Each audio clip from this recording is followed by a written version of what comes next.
Malam itu, di bengkel ayah yang gelap dan berdebu di pinggiran Jakarta, Nadia tiba-tiba mendorongku ke sudut, matanya menyala penuh amarah dan sesuatu yang tak ku mengerti.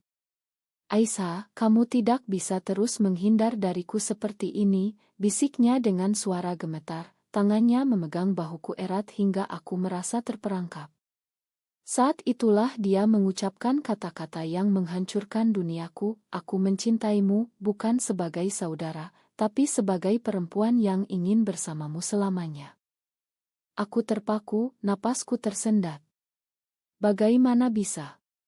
Nadia adalah saudari tiriku, anak dari ibu tiri yang ayah nikahi 2 tahun lalu setelah ibuku meninggal.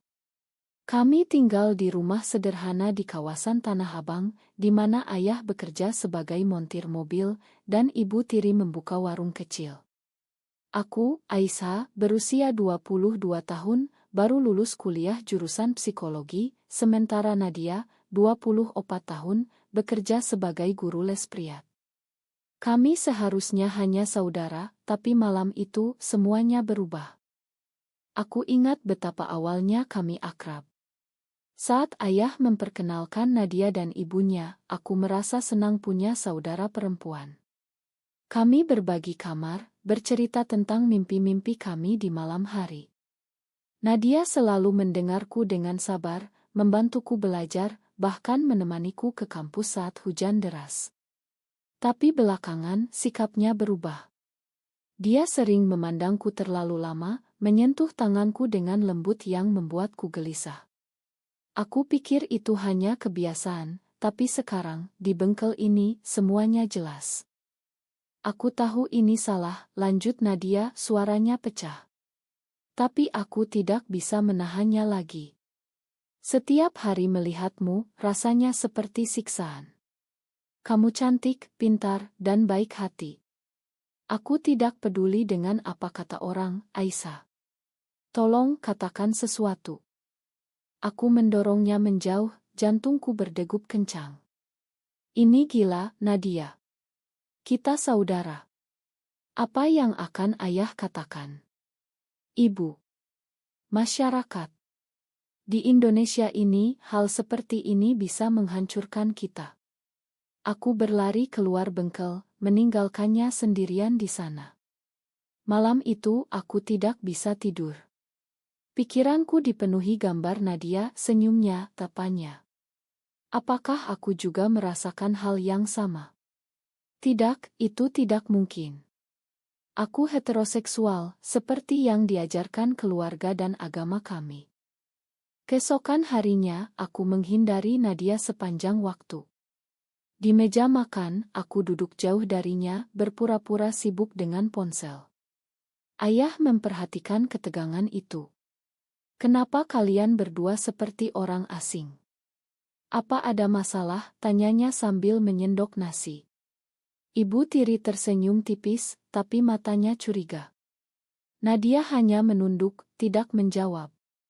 Aku merasa bersalah, tapi juga marah. Mengapa dia harus mengacaukan semuanya? Di kampus, aku bercerita pada sahabatku, Rina. Bayangkan saudari tiriku bilang dia mencintaiku. Seperti romantis. Rina tertawa terbahak, tapi lalu serius. "Serius? Wah, hati-hati, Sa. Di sini, orang sering dikucilkan.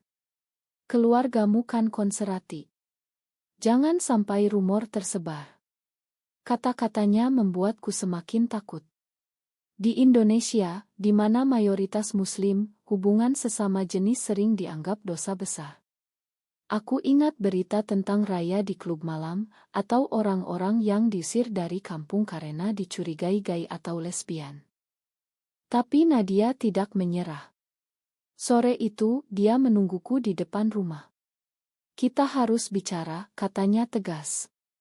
Aku menggeleng, tapi dia menarikku ke taman kecil di belakang rumah. "Aku tahu kamu juga merasakannya, Aisyah. Setiap kali kita bersama, ada percikan itu. Jangan bohongi dirimu sendiri." Aku marah. "Tidak. Aku tidak seperti itu. Ini hanya khayalanmu. Tapi dalam hati aku ragu. Mengapa hatiku berdegup saat dia dekat? Mengapa aku sering memikirkan dia? Malam harinya aku mencari tahu di internet. Baca artikel tentang orientasi seksual, tentang bagaimana orang bisa jatuh cinta tanpa memandang gender. Tapi juga baca komentar-komentar kejam, itu penyakit masyarakat, mereka harus disembuhkan. Aku menangis sendirian di kamar. Nadia tidur di sebelahku, tapi aku berpura-pura tidur. Apa yang harus kulakukan? Jika aku tolak, aku mungkin menyakitinya. Jika aku terima, kami bisa kehilangan segalanya. Beberapa hari kemudian, konflik pertama muncul. Ayah memanggil kami berdua. Ada apa dengan kalian? Nadia bilang kamu menghindarinya. Kalau ada masalah, katakan sekarang. Nadia memandangku penuh harap. Aku panik. Tidak ada apa-apa, ya. Hanya capek kuliah. Tapi ayah tidak percaya. Jangan bohong. Keluarga ini harus harmonis. Ibu tiri menambahkan, Nadia, kamu harus lebih dewasa. Aisyah masih muda. Nadia tersenyum pahit, tapi matanya menyiratkan rasa sakit. Aku mulai merasa tertekan. Di masjid, saat salat Jumat, khotbah tentang penyimpangan moral membuatku gelisah. Imam bilang kita harus menjaga nilai-nilai Islam dari pengaruh Barat seperti LGBT. Aku merasa seperti dituduh. Apakah aku benar-benar seperti itu? Atau ini hanya godaan sesaat? Nadia mencoba mendekat lagi. Dia membelikanku buku psikologi yang kuinginkan. Ini untukmu. Aku tahu kamu suka. Aku menerimanya, tapi dengan dingin. Terima kasih. Tapi tolong, jangan lagi. Dia mengangguk, tapi air matanya menetes. Melihatnya seperti itu, hatiku hancur. Mungkin aku memang mencintainya, tapi aku takut. Konflik semakin dalam saat Rina, tanpa sengaja, menceritakan rahasiaku pada teman lain. Rumor mulai beredar di kampus. Aisyah dan saudarinya. Aneh deh. Aku merasa dikucilkan. Teman-teman menjauh. Aku marah pada Nadia. Ini gara-gara kamu, teriakku saat kami bertengkar di kamar. Kamu yang memulai. Sekarang hidupku rusak. Nadia menangis. Ma, Aisyah. Aku hanya ingin jujur. Malam itu aku memutuskan untuk pergi. Aku packing tas dan pergi ke rumah tante di Bogor. Tapi sebelum pergi, Nadia menghentikanku. Jangan tinggalkan aku. Kita bisa hadapi ini bersama. Aku ragu, tapi akhirnya tinggal. Itu adalah keputusan pertama yang kubuat, dan itu membuka pintu ke lebih banyak penderitaan.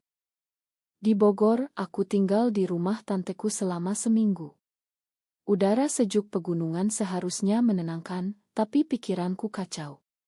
Setiap malam, aku memimpikan Nadia, senyumnya, tangisnya, dan tatapan penuh cinta itu.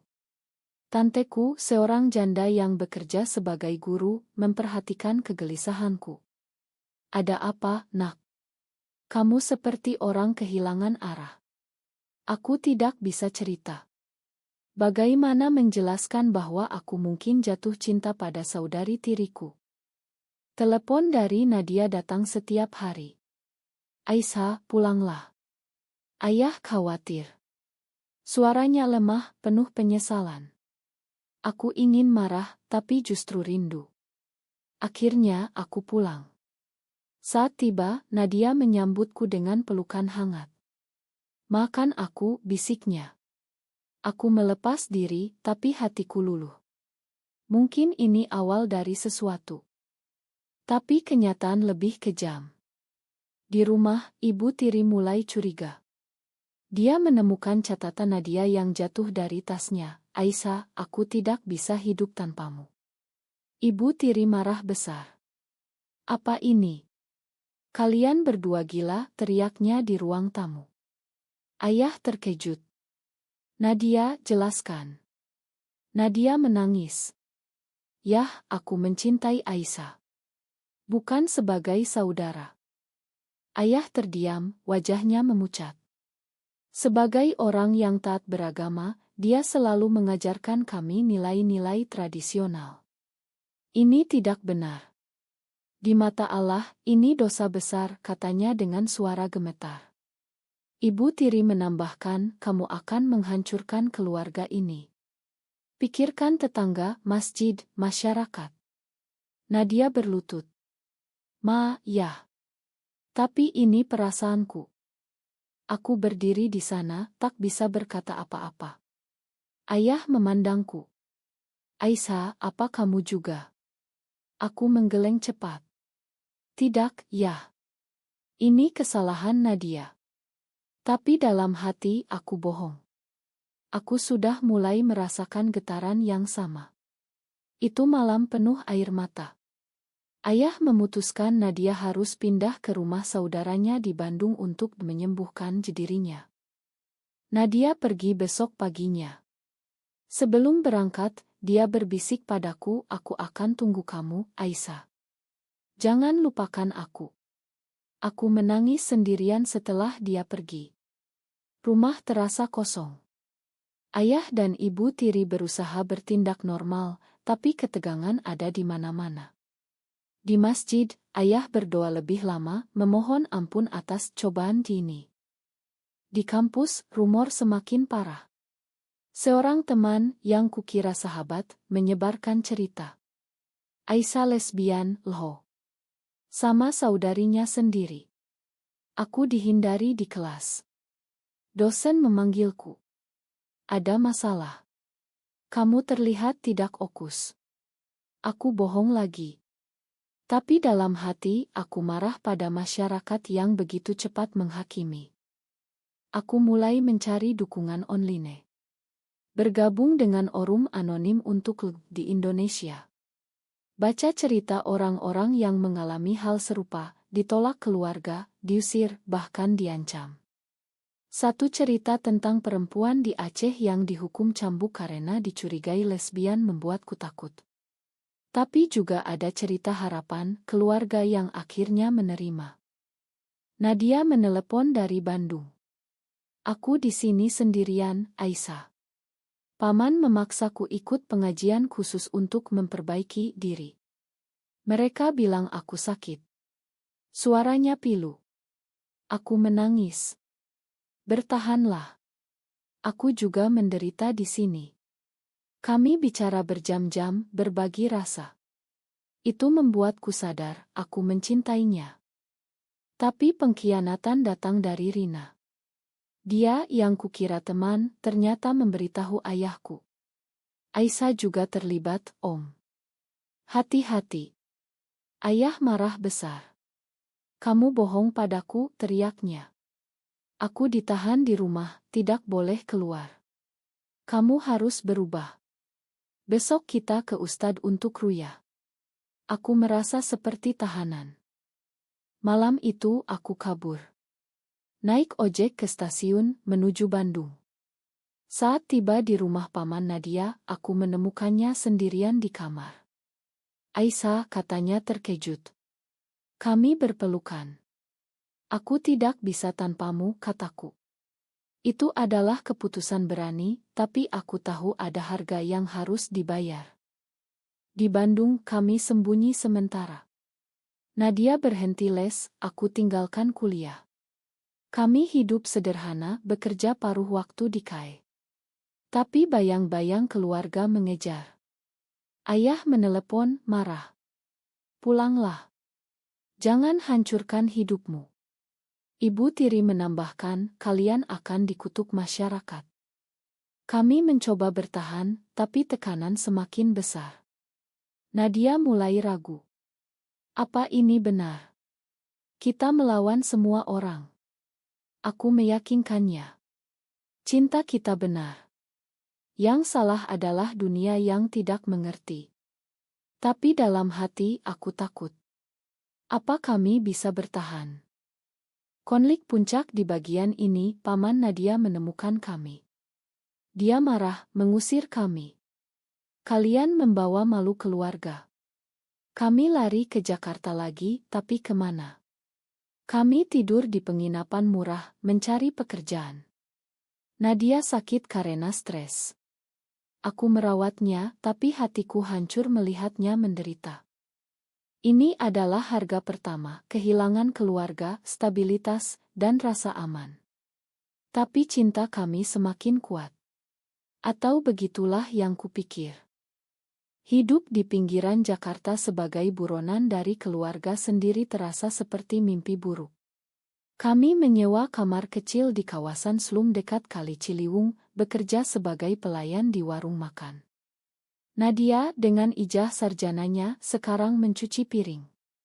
Aku, yang mimpi jadi psikolog, sekarang menghitung uang receh. Setiap malam kami berpelukan dalam diam, takut tetangga mendengar. Tapi cinta kami berkembang. Di tengah kesulitan, kami menemukan kebahagiaan kecil. Nadia memasak nasi goreng favoritku, kami bercerita tentang masa depan.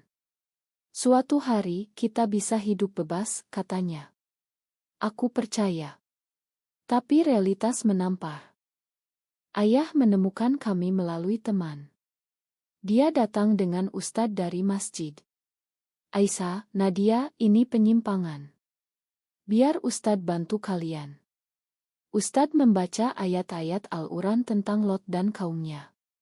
Ini dosa besar. Kalian harus taubat. Nadia menangis. Ustadz, ini bukan pilihan. Ini perasaan kami. Ustadz marah. Itu bisikan setan. Ayah memaksa kami pulang. Kalian harus pisah. Nadia ke Bandung lagi, Aisyah tinggal di rumah. Kami menolak. Kami mencintai satu sama lain, ya. Ayah menangis. Aku gagal sebagai ayah. Itu momen yang menghancurkan. Dia pergi, tapi mengancam akan laporkan ke polisi jika kami tidak berubah. Tekanan sosial semakin parah. Di warung, bosku mendengar rumor. Kalian berdua lesbian. Saya tidak mau karyawan seperti itu. Pecat. Kami kehilangan pekerjaan. Tetangga mulai bergosip. Mereka aneh, tinggal berdua tanpa laki-laki. Satu malam, sekelompok pemuda datang, melempar batu ke jendela. Pergi dari sini, penyimpang. Kami pindah lagi ke Surabaya berharap mulai baru. Di sana kami bertemu komunitas kecil secara rahasia. Seorang aktivis, Bumia, membantu kami. Di Indonesia, kami harus sembunyi. Tapi kalian tidak sendirian. Kami ikut pertemuan, berbagi cerita. Itu memberi harapan, tapi juga ketakutan. Bumia cerita tentang raya polisi di Jogja, di mana lesbian ditangkap karena pornografi. Nadia mulai berubah. Dia sering murung mempertanyakan pilihan kami. Apa kita salah, Aisyah? Keluarga kita menderita karena kita. Aku meyakinkannya. Tidak. Yang salah adalah sistem yang tidak menerima kita. Tapi aku sendiri ragu. Di malam-malam sepi, aku memikirkan ibuku yang sudah meninggal. Apa dia akan malu? Pengkhianatan kedua datang dari dalam. Nadia bertemu mantan pacarnya, seorang laki-laki bernama Rea, yang datang ke Surabaya untuk bisnis. Rea bilang, Nadia, ini AC saja. Kembalilah ke jalan benar. Nadia tergoda. Dia bilang bisa bantu kita finansial, katanya padaku. Aku marah. Kamu mau khianati aku. Kami bertengkar hebat. Nadia pergi semalam, tinggal dengan Rea. Aku hancur. Sendirian di kamar, aku menangis sejadi-jadinya. Apakah ini akhir?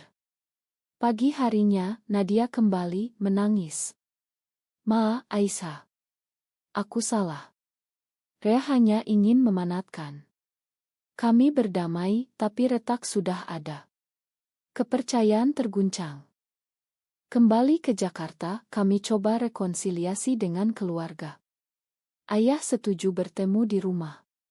Aku rindu kalian, katanya. Tapi Ibu Tiri menolak. Mereka membawa kutukan. Pertemuan berakhir buruk. Ayah bilang, pilih keluarga atau dosa ini. Kami memilih satu sama lain, tapi hati ayah hancur. Di tengah itu aku sakit. Stres membuatku demam tinggi. Nadia merawatku, tapi dia sendiri lelah. Aku capek, Aisyah. Apa ini layak, katanya. Aku jawab, ya karena aku mencintaimu. Tapi harga semakin mahal, kesehatan, teman, masa depan. Akhirnya kami putuskan untuk akti. Bergabung dengan Ngolg di Jakarta. Kami ikut kampanye rahasia, menulis artikel anonim tentang diskriminasi. Itu memberi tujuan, tapi bahaya. Satu hari, polisi raya pertemuan. Kami lari, tapi teman kami ditangkap. Ini momen odd or though, apakah cinta layak jika membahayakan nyawa? Kami semakin dekat, tapi dunia semakin menekan. Setelah raya, kami lebih hati-hati. Pindah ke Bali, berharap suasana lebih liberal. Di sana turis banyak, masyarakat lebih terbuka. Kami bekerja di homestay, menyembunyikan hubungan sebagai sahabat. Tapi bahkan di Bali, konservatisme ada. Di desa, adat Hindu kuat, tapi masih tabu. Nadia mulai berubah lagi. Dia ikut kelas yoga, bertemu orang-orang baru. Salah satunya, seorang perempuan bernama Lila, yang ternyata juga lesbian. Lila mengajak Nadia ke komunitas. Awalnya aku senang, tapi lalu cemburu. Nadia sering pulang malam. Hanya diskusi, katanya. Tapi aku lihat pesan di ponselnya, aku rindu kamu, Nadia. Pengkhianatan ketiga. Aku konfrontasi. Kamu selingkuh. Nadia menyangkal. Tidak. Lila hanya teman. Tapi bukti ada. Kami bertengkar, Nadia pergi ke rumah Lila. Aku sendirian lagi, mempertanyakan semuanya. Apakah cinta ini nyata, atau hanya pelarian? 2 hari kemudian, Nadia kembali. Ma, aku bingung. Tekanan ini membuatku gila. Kami berdamai, tapi luka dalam. Kami putuskan konseling rahasia dengan psikolog yang ramah. Psikolog bilang konflik internal kalian karena tekanan eksternal. Belajarlah berkomunikasi. Kami coba. Bicara tentang masa kecil, Nadia yang dibesarkan tanpa ayah, mencari cinta di tempat salah. Aku, yang kehilangan ibu, takut ditinggal. Itu mendekatkan kami. Tapi keluarga menelepon lagi. Ayah sakit, serangan jantung karena stres. Ini gara-gara kalian, kata Ibu Tiri. Kami pulang ke Jakarta. Di rumah sakit, ayah lemah. Aisyah, Nadia. Tolong berubah. Demi aku. Nadia menangis. Yah, kami tidak bisa. Ayah memeluk kami. Aku cinta kalian, tapi ini salah. Itu momen emosional. Ayah pulih, tapi hubungan retak. Masyarakat semakin kejam. Rumor tersebar ke kampung. Tetangga boikot warung Ibu Tiri. Keluarga penyimpang. Ibu Tiri marah pada kami. Pergi. Jangan kembali. Kami diusir. Kami hidup nomaden, pindah kota. Di Medan kami coba bisnis kecil, jual baju online. Sukses kecil, tapi polisi lokal curiga. Kalian berdua tinggal bersama. Bukti nikah. Kami bohong sebagai saudara. Tapi satu hari, mereka raya. Ini melanggar moral. Kami ditahan semalam, diinterogasi. Bebas berkat ngo, tapi trauma. Nadia depresi. Aku ingin menyerah, Aisyah. Mungkin kita pisah. Aku marah. Setelah semua ini. Tapi aku paham. Harga terlalu tinggi, kesehatan mental, kebebasan. Akhirnya, pencerahan datang. Kami ikut konferensi LGB di Singapura secara diam-diam. Di sana, lihat pasangan bahagia. Di Indonesia sulit, tapi perjuangkan, kata seorang aktivis. Kami pulang dengan semangat baru. Tapi konflik akhir, Rea muncul lagi, menawarkan Nadia pekerjaan dan kehidupan normal. Nadia tergoda. Dengan dia, aku bisa punya anak, keluarga. Aku hancur. Pilih dia atau aku. Nadia memilih aku, tapi dengan ragu. Ini bagian klimaks, kami putuskan konfrontasi keluarga lagi. Undang ayah dan ibu tiri ke pertemuan. Kami mencintai satu sama lain. Terima atau tidak? Ayah menangis. Aku coba pahami. Tapi ibu tiri tolak. Tidak pernah. Kami tinggal dengan ayah yang mulai membuka hati, tapi masyarakat tetap musuh. Tahun berlalu, tapi perjuangan tak pernah berakhir. Kami tinggal di Yogyakarta, kota yang lebih toleran. Bekerja di Ngo membantu orang-orang seperti kami. Nadia jadi konselor, aku psikolog khusus LGB. Kami tidak kaya, tapi bahagia. Tapi bayang-bayang masa lalu tetap ada. Ayah mulai menerima. Dia datang berkunjung, meski diam-diam, aku tidak setuju, tapi kalian anakku. Ibu tiri masih menolak, tapi kami tidak peduli. Kami bangun jaringan teman, komunitas yang saling dukung. Tapi tantangan baru muncul. Undang-undang anti-LGB diusulkan di parlemen. Demo besar-besaran. Kami ikut, meski berisiko. Nadia ditangkap saat demo, dipukul polisi. Aku panik, hubungi pengacara. Dia bebas, tapi luka fisik dan mental. Itu membuat kami lebih kuat. Kita harus lawan, kataku. Nadia setuju. Kami tulis buku anonim tentang cerita kami, jadi inspirasi bagi banyak orang. Tapi pengorbanan terakhir, Nadia hamil. Tidak, tapi dia sakit parah karena stres kronis.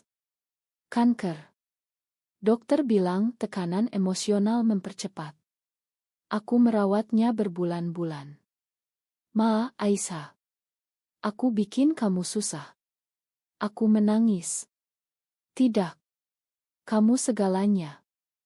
Nadia sembuh, tapi lemah. Itu momen cinta kami layak, tapi dunia harus berubah. Sekarang kami hidup tenang. Tapi pertanyaan tetap, apakah kami salah memilih cinta ini? Apakah mencintai seseorang dari jenis kelamin yang sama selalu salah, atau justru masyarakat yang perlu berubah?